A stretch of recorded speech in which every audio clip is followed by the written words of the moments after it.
നമ്മൾ പലർക്കും ഗ്രാമർ പഠിച്ചെടുക്കാൻ കുറച്ച് ബുദ്ധിമുട്ടാണ് അല്ലെ. ഇപ്പൊ ഇംഗ്ലീഷ് പഠിക്കുമ്പോൾ നമ്മളോട് പറയാറുണ്ട് ഇംഗ്ലീഷ് കുഴപ്പമില്ല പക്ഷെ ഗ്രാമർ ആണ് ബുദ്ധിമുട്ട് എന്ന് നമ്മളോട് പറയാറുണ്ട് അല്ലെ. അപ്പൊ ഗ്രാമർ ഒരു പേടിക്കേണ്ട ഒരു കാര്യമാണോ?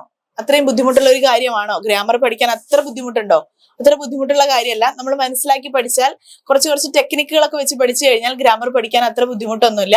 അപ്പൊ നമ്മുടെ ഇന്നത്തെ ക്ലാസ് ഗ്രാമർ പോർഷനിൽ വരുന്ന അഡ്ജക്റ്റീവ് ആൻഡ് അഡ്വേർബ് എന്ന് പറയുന്നതാണ്. So this on hybrid campus. ഞാൻ നിങ്ങളുടെ English faculty Akshaya Ajeesh. So welcome. ഇംഗ്ലീഷിന്റെ പുതിയൊരു ക്ലാസ്സിലേക്ക് എല്ലാവർക്കും സ്വാഗതം. And this class for MS University first semester students, and our paper name is English and Communication, and our chapter name is prepositions. Parts of speech. ആ parts of സ്പീച്ചിൽ വരുന്ന 4ാമത്തെ class ആണിത്, adjective and adverbs എന്ന് പറയുന്നത് കേട്ടോ. അപ്പൊ നമ്മള് എന്താണ് adjective, എന്താണ് അഡ്വേർബ് എന്നാണ് നമ്മൾ ഇന്ന് പഠിക്കാൻ പോകുന്നത്. അപ്പൊ നമ്മൾ കഴിഞ്ഞ ക്ലാസ്സുകളിൽ എന്താണ് നൗണ്, എന്താണ് വെർബ് എന്നൊക്കെ നമ്മൾ പഠിച്ചു അല്ലെ. നൗൺ എന്ന് പറഞ്ഞാൽ നാമമാണ്. എന്താണ് വെർബ് എന്ന് പറഞ്ഞു കഴിഞ്ഞാൽ ക്രിയയാണ്. നമ്മൾ ചെയ്യുന്ന പ്രവൃത്തിയാണ് നമ്മൾ വെർബ് എന്ന് പറയുന്നത്. ഒരു കാര്യം നമ്മൾ ചെയ്യുമ്പോൾ ഒരു സെന്റൻസിൽ ഒരാൾ ചെയ്യുന്ന പ്രവൃത്തിയെ വേർബ് എന്നും ചെയ്യുന്ന ആളെ നൗൺ എന്നും നമ്മൾ പറയുന്നു. അതൊക്കെ നമ്മൾ പഠിച്ചു അല്ലെ കഴിഞ്ഞ ക്ലാസ്സിൽ. നൗണും പ്രൊനൗൺസും ഒക്കെ നമ്മൾ പഠിച്ചു. അപ്പൊ എന്താണ് അഡ്ജക്റ്റീവ്, എന്താണ് ആഡ്വേർബ് എന്നാണ് നമ്മൾ ഇന്ന് പഠിക്കാൻ പോകുന്നത്. അപ്പൊ അഡ്ജക്റ്റീവ്, ഫസ്റ്റ് നമുക്ക് അഡ്ജക്റ്റീവ് നോക്കാം. എന്താണ് അഡ്ജക്റ്റീവ് എന്നാണ് നമ്മൾ പറയാൻ പോകുന്നത്. അപ്പൊ അഡ്ജക്റ്റീവ് എന്ന് പറഞ്ഞു കഴിഞ്ഞാൽ സിമ്പിൾ ആയിട്ട് പറയുകയാണെന്നുണ്ടെങ്കിൽ നൗണിനെ അല്ലെങ്കിൽ നാമത്തിനെ അല്ലെങ്കിൽ പ്രൊനൗണിനെ, നാമത്തിന് പകരം നമ്മൾ ഉപയോഗിക്കുന്ന സർവനാമത്തെ വിശേഷിപ്പിക്കുവാൻ വേണ്ടി നമ്മൾ ഉപയോഗിക്കുന്ന വാക്കുകളെയാണ് ആഡ്ജക്റ്റീവ് എന്ന് നമ്മൾ പറയുന്നത്. മനസ്സിലായോ? ഒന്നും കൂടെ ക്ലിയർ ആക്കി പറഞ്ഞുതരാം. ഇപ്പൊ നമ്മളൊരു വാക്കില് ഒരു വ്യക്തിയെ കുറിച്ചിട്ടാണ് നമ്മൾ പറയുന്നതെന്ന് വിചാരിക്കുക. ആ വ്യക്തിയെ വിശേഷിപ്പിക്കാൻ, ആ വ്യക്തിയെ വർണ്ണിക്കുവാൻ വേണ്ടി നമ്മൾ ഉപയോഗിക്കുന്ന വാക്കുകളെ ആഡ്ജക്റ്റീവ് എന്ന് പറയുന്നു. അല്ലെങ്കിൽ ഒരു വ്യക്തിയോ അല്ലെങ്കിൽ വ്യക്തിയെ കുറിച്ച് പറയുന്നു. ഇപ്പൊ നാമമോ സർവനാമമോ ആവാം, നൗണോ പ്രൊനൗണോ ആവാം. അപ്പൊ നൗണിനെയോ പ്രൊനൗണിനെയോ വിശേഷിപ്പിക്കുവാൻ വേണ്ടി നമ്മൾ ഉപയോഗിക്കുന്ന വാക്കുകളെയാണ് നമ്മൾ എന്ത് പറയുന്നത്? അഡ്ജക്റ്റീവ്സ് എന്ന് നമ്മൾ പറയുന്നത്. അപ്പൊ ഒരു എക്സാമ്പിൾ പറയാം. There is A beautiful painting. There is A beautiful painting. Okay, അപ്പൊ ആ ബ്യൂട്ടിഫുൾ എന്ന് പറയുന്നത് എന്താണ്? ആ പെയിന്റിങ്ങിനെ വിശേഷിപ്പിക്കുന്നതാണ് അല്ലെ.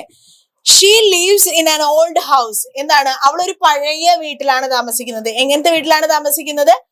പഴയ വീട്ടിലാണ് താമസിക്കുന്നത്. ദെൻ അടുത്തത് നമ്മൾ പറയാണ് ദീസ് ആർ എക്സ്പെൻസീവ്. എന്താണ് ഇത്? എന്താണ് എക്സ്പെൻസീവ്? ഇത്. അവിടെ ദീസ് എന്ന് പറയുന്നത് എന്താണ്? ഒരു പ്രൊനൗൺ ആണ് അല്ലെ. ദീസ് എന്ന് പറയുന്നത് ഒരു പ്രൊനൗൺ ആണ്. അപ്പൊ ഈ പ്രൊനൗണിനെ എന്താ പറയുന്നത്, മോഡിഫൈ ചെയ്യുവാൻ വേണ്ടിയിട്ട് അല്ലെങ്കിൽ അതിനെ നമ്മൾ എന്താണ് വിശേഷിപ്പിക്കുവാൻ വേണ്ടിയിട്ടാണ് നമ്മൾ എന്ത് ചെയ്യുന്നത്? ആർ എക്സ്പെൻസീവ് എന്ന് നമ്മൾ പറയുന്നത്. ദെൻ അടുത്തത് ഷീ ഈസ് ക്ലെവർ. ആരാണ് ക്ലെവർ? അവൾ എന്ന് പറയുന്നത് എന്താണ്? നമുക്കൊരു പ്രൊനൗൺ ആയിട്ട് പറയുന്നതാണ് അല്ലെ. അപ്പോ അവൾ എന്ന് പറയുന്നത് എന്താണ്? She is clever. അവൾ വളരെ ബുദ്ധിയുള്ള കുട്ടിയാണ്, അവൾ നല്ല ബുദ്ധിയുള്ള കുട്ടിയാണ്, ബുദ്ധിമതിയാണ് എന്നൊക്കെ നമ്മൾ പറയാറുണ്ടല്ലോ. അപ്പൊ അവൾ എന്ന് പറയുന്നതിനെ വിശേഷിപ്പിക്കുവാനാണ് നമ്മൾ അവിടെ ക്ലെവർ എന്ന് പറയുന്നത്. സോ അപ്പോ അതിലെ ക്ലെവർ എന്ന് പറയുന്നത് ഒരു അഡ്ജക്റ്റീവ് ആണ്.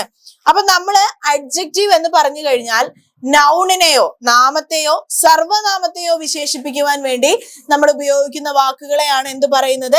ആഡ്ജക്റ്റീവ് എന്ന് നമ്മൾ പറയുന്നത്. അങ്ങനെയെങ്കിൽ അഡ്വേർബ് എന്തായിരിക്കും? എന്താണ് അഡ്വേർബ് എന്ന് പറയുന്നത്? അഡ്വേർബ് എന്ന് പറഞ്ഞു കഴിഞ്ഞാൽ വെർബിനെ വിശേഷിപ്പിക്കുവാൻ വേണ്ടി നമ്മൾ ഉപയോഗിക്കുന്ന വാക്കുകളാണ് ആഡ്വേർബ്സ് എന്ന് പറയുന്നത്. എന്ന് വെച്ചാൽ വെർബിനെ ചെയ്യുന്ന പ്രവൃത്തിയെ വിശേഷിപ്പിക്കുവാൻ വേണ്ടി നമ്മൾ ഉപയോഗിക്കുന്ന വാക്കുകളെയാണ് എന്ത് പറയുന്നത്? ആഡ്വേർബ് എന്ന് പറയുന്നത്. ഓക്കെ, അയാൾ ഒരു ശ്രദ്ധയുള്ള ഡ്രൈവറാണ്. അത് നമ്മള് എന്താണ്? He is A careful driver.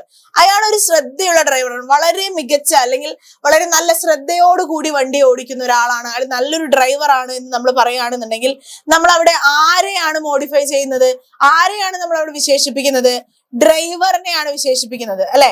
അപ്പൊ അതൊരു നൗൺ ആണ് അല്ലെങ്കിൽ അതൊരു അഡ്ജക്റ്റീവ് ആണ്. Okay, he is A careful driver എന്ന് പറഞ്ഞു കഴിഞ്ഞാൽ അവിടെ അഡ്ജക്റ്റീവ് ആണ് വരുന്നത്. നൗണിനെയാണ് നമ്മൾ അവിടെ വിശേഷിപ്പിക്കുന്നത്. ദെൻ അടുത്ത സെന്റൻസ് നോക്കൂ. He drives carefully. He drives carefully എന്ന് പറഞ്ഞു കഴിഞ്ഞാൽ എന്താണ്? അവൻ വളരെ ശ്രദ്ധയോടെയാണ് ഡ്രൈവ് ചെയ്യുന്നത്. അപ്പോ അവന്റെ ഡ്രൈവിങ്ങിനെയാണ് നമ്മൾ അവിടെ പറയുന്നത് അല്ലെ. ഹി ഡ്രൈവ്സ് കെയർഫുള്ളി എന്ന് പറഞ്ഞു കഴിഞ്ഞാൽ അവൻ വളരെ ശ്രദ്ധയോടെയാണ് ഡ്രൈവ് ചെയ്യുന്നത്. അപ്പോ നമ്മൾ എന്താ പറയുന്നത്, അത് അവിടെ വേർബിനെയാണ് നമ്മൾ വിശേഷിപ്പിക്കുന്നത്. അതുകൊണ്ട് തന്നെ ആ ഒരു സെന്റൻസിൽ എന്താണ് വരുന്നത്, ആഡ്വേർബ് ആണ് വരുന്നത്. ഓക്കെ, ഒരു എക്സാമ്പിളും കൂടെ നമുക്ക് പറയാം. ഷീ സാറ്റ് ക്വയറ്റ്ലി, എന്താണ്, അവൾ എന്ന് വെച്ചാൽ ശാന്തമായി ഇരുന്നു. അവൾ ശാന്തമായി ഇരുന്നു എന്ന് പറഞ്ഞു കഴിഞ്ഞാൽ എന്താണ്, അവൾ ഇരിക്കുന്നത് എങ്ങനെയാണ്, വളരെ ശാന്തമായിട്ടാണ്.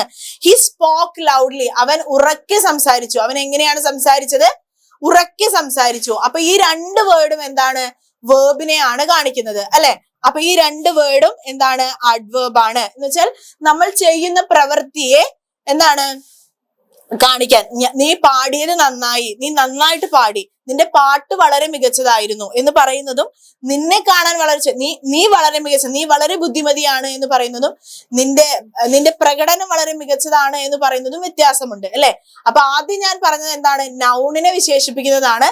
രണ്ടാമത് പറഞ്ഞത് എന്താണ്, ചെയ്യുന്ന പ്രവൃത്തിയെ, വേർബിനെ വിശേഷിപ്പിക്കുന്നതാണ് അല്ലെ. അപ്പൊ നൗണിനെ വിശേഷിപ്പിക്കുന്ന വാക്കുകളെ നമ്മൾ ഉപയോഗിക്കുന്ന പേരെന്താണ്, ആഡ്ജക്റ്റീവ് എന്നും, വേർബിനെ വിശേഷിപ്പിക്കുവാൻ വേണ്ടി നമ്മൾ ഉപയോഗിക്കുന്ന വാക്കുകളെ ആഡ്വേർബ് എന്നും നമ്മൾ പറയുന്നു.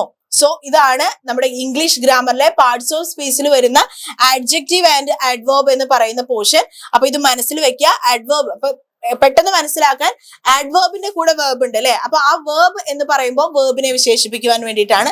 ആഡ്ജക്റ്റീവ് എന്ന് പറഞ്ഞു കഴിഞ്ഞാൽ എന്താണ്, നൗണിനെ വിശേഷിപ്പിക്കാനുള്ളതാണ്. എന്നുവെച്ചാൽ പെട്ടെന്ന് നമുക്ക് മനസ്സിലാക്കി എടുക്കാൻ വേണ്ടിയിട്ടാണ് അത്തരത്തിൽ കാര്യം പറഞ്ഞു തന്നത്. അപ്പോൾ ആഡ്ജക്റ്റീവ്, അഡ്വേർബ് എന്ന് പറഞ്ഞു കഴിഞ്ഞാൽ എന്താണ് എന്നുള്ള കാര്യം നിങ്ങൾക്ക് മനസ്സിലായിട്ടുണ്ടാവും എന്ന് വിചാരിക്കുന്നു. സോ ഇന്നത്തെ ക്ലാസ് നിങ്ങൾക്ക് മനസ്സിലായിട്ടുണ്ടാവും വിചാരിക്കുന്നു, യൂസ്ഫുൾ ആയിട്ടുണ്ടാവും വിചാരിക്കുന്നു. Thank you.